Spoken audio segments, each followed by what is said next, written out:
Elles sont partout, sur les routes, dans les parkings et même sur les trottoirs, impossible de ne plus les remarquer, les trottinettes électriques se sont installées en ville. Les témoignages de piétons excédés se sont en effet multipliés ces dernières années sur les réseaux sociaux, dénonçant le danger que représenterait ce nouveau mode de transport.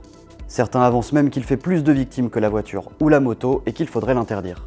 On a donc décidé dans ce nouvel épisode de Factu de faire un point en chiffres sur ces allégations. Les trottinettes électriques sont-elles réellement dangereuses ?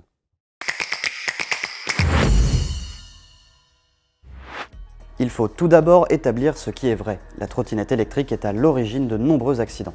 Selon l'Observatoire national interministériel de la sécurité routière, ils ont même augmenté significativement ces 3 dernières années. En 2019, l'ONISER a en effet comptabilisé 556 blessés et 10 morts dans des accidents impliquant des engins de déplacement personnel motorisés, les EDPM, dont font partie les trottinettes électriques. En 2020, il y a eu 774 blessés et 7 morts, et en 2021, c'est l'explosion avec 1360 blessés et 24 morts. Enfin, pour 2022, un rapport provisoire de la sécurité routière daté du 31 janvier 2023 indique que 34 personnes sont décédées, soit une augmentation de 240% par rapport à 2019. 570 personnes ont quant à elles été blessées gravement dans des accidents impliquant des EDPM.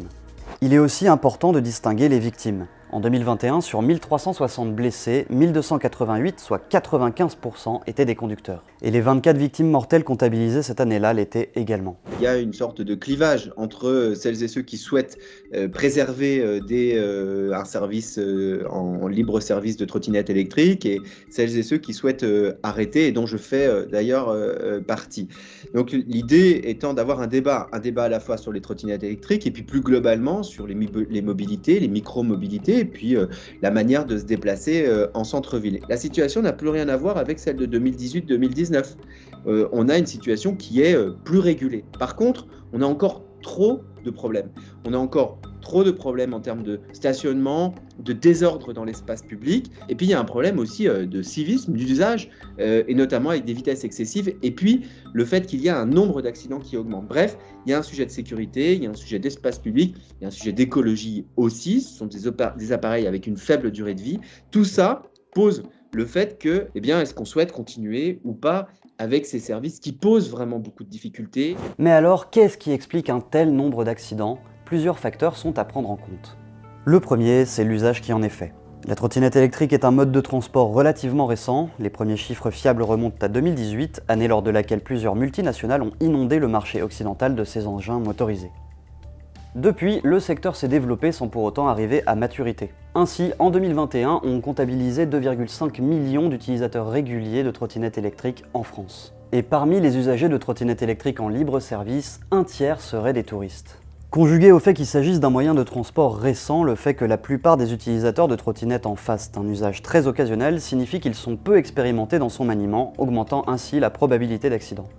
La maniabilité de ces engins favorise aussi les comportements à risque, on se croit tout simplement meilleur conducteur qu'on ne l'est réellement.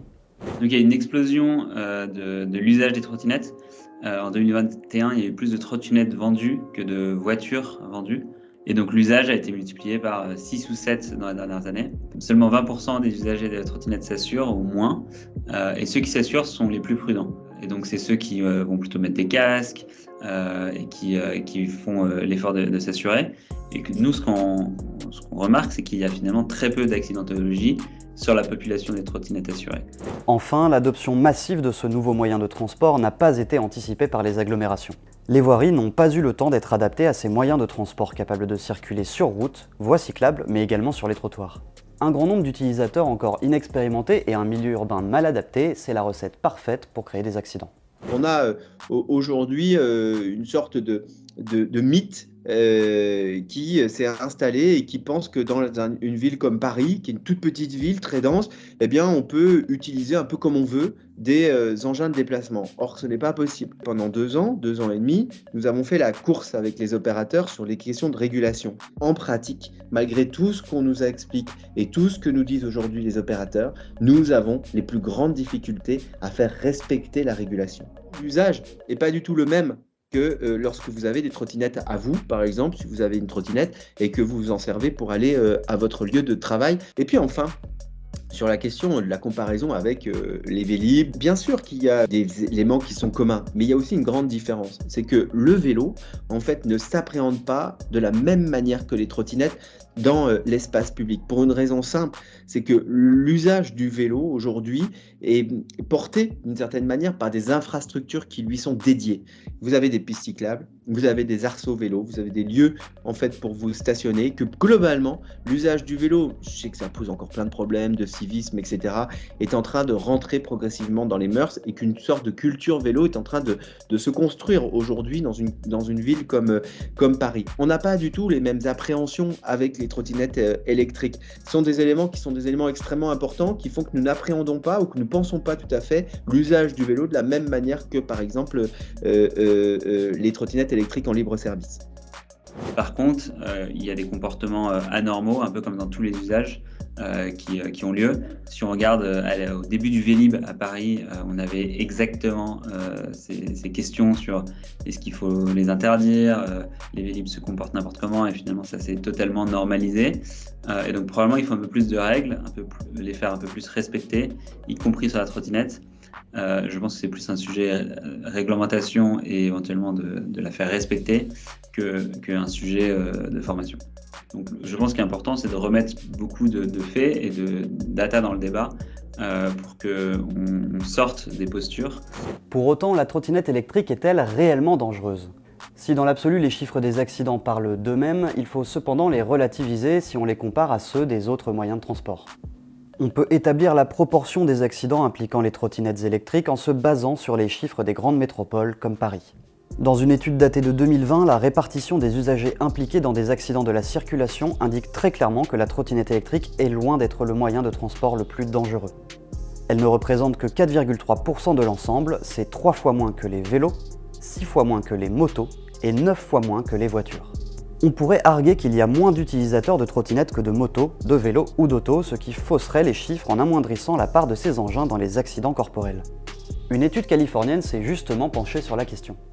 En utilisant une intelligence artificielle capable d'analyser 36 millions de dossiers médicaux, des chercheurs ont réussi à obtenir des chiffres fiables. Ils se sont basés non pas sur le nombre d'utilisateurs, mais plutôt le nombre de trajets, et les résultats sont édifiants. Ils ont pu trouver que la trottinette électrique est bien plus dangereuse que ce que de précédentes études ont pu déterminer. Elle apparaît comme le moyen de transport qui blesse le plus avec près de 115 blessés par million de trajets, dépassant ainsi la moto avec 104 blessés, et amplement le vélo avec 15 blessés quand la voiture n'en fait que 8.